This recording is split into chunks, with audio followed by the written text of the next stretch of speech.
Hey, how you doing? Yeah, I'm talking to you. I'm Leroy's muscle. Yeah, I'm his muscle, and he's the brain. But I'm the reason he's famous. So why don't you sit back there and learn a thing or two? I'm just gonna hang out, check things out for a while.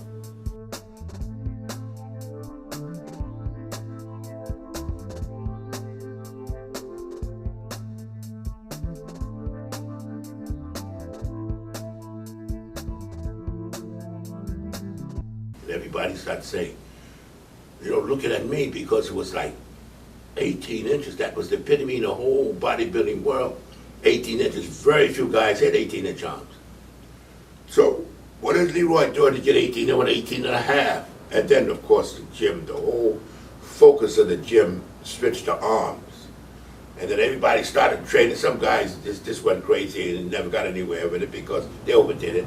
I just had that so,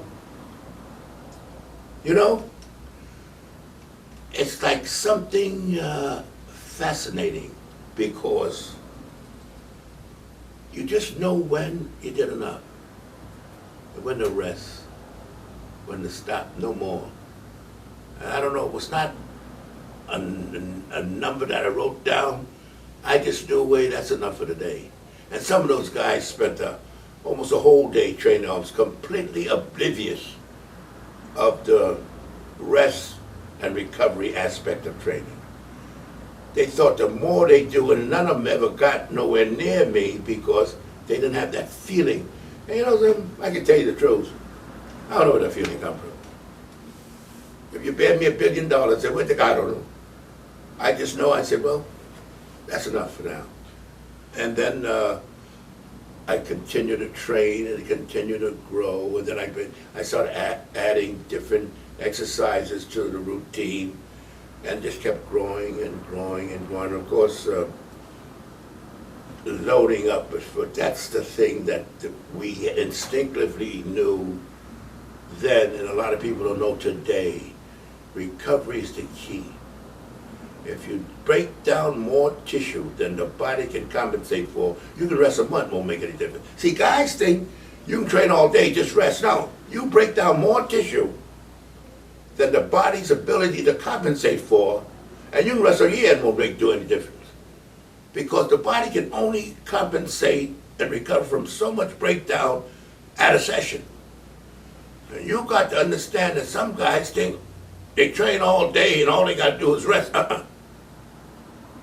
Can't do that, because you broke down more muscle tissue than the body's ability. The body can only and see, once your body recovers fully, then it goes backwards for the retrogress. People don't realize that.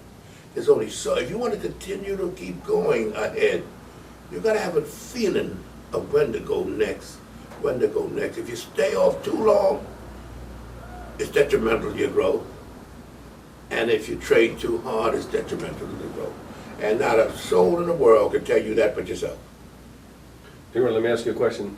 So at the time, you said 18 and a half was the biggest arm out there before you... Well, yeah, but 18 was considered. 18, but do you know someone's name at the time that had that arm? I mean, who was the guy everyone was gunning for, or just wasn't that common? No, one company.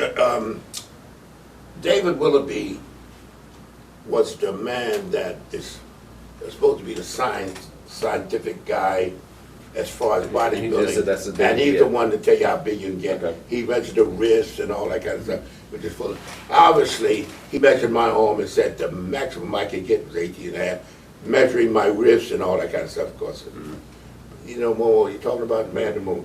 I never forget the time my friend told me about, you're not supposed to get in the water after you eat. Yeah. And my friend said his father would be on the beach, and everybody thought his father was a guru on how long you stay in the water. And they would come say, Mrs. So-and-so, I had a hot dog, 20 minutes. Mrs. So-and-so, I had a milkshake, half hour. They stand around watching. So he said he was fascinated by his father. He said, my God, my father's a genius. Mrs. So-and-so, I had 2 hamburgers, 1/2 hour. So he said, at the moment at the dinner table, he said, Dad, how do you know that? He said, I just tell me. I died laughing. I said, that's what's so. Everybody watching him while he You tell me I'm an expert? I'm an expert. There you go. You know?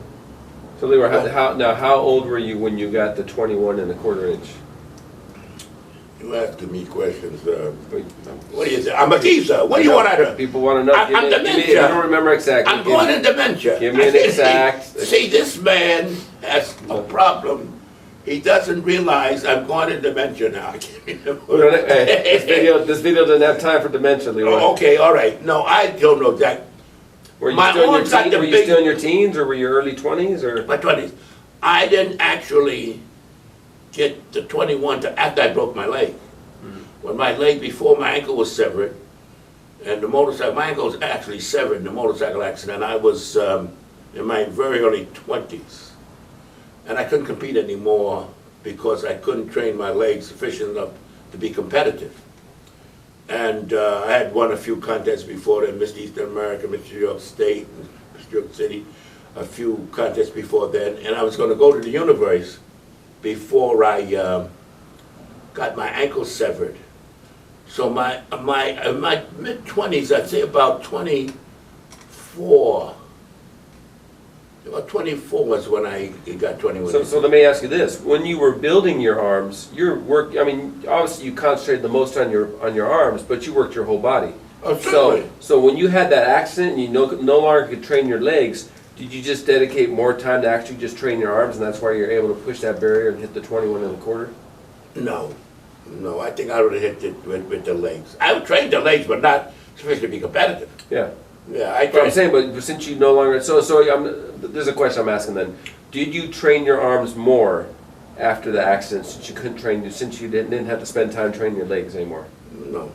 So it just was the natural progression. Your arms were just going to It's keep doing that natural thing. progression and increase in intensity and diversity of the training and watching. I pushed it naturally to the next step, not realizing that I was. In other words, I would train the muscle what you got to do to the muscle, you force the muscle to grow by using a combination. Yeah, I used to do alternate curls, because I loved those, with 95-pound dumbbells.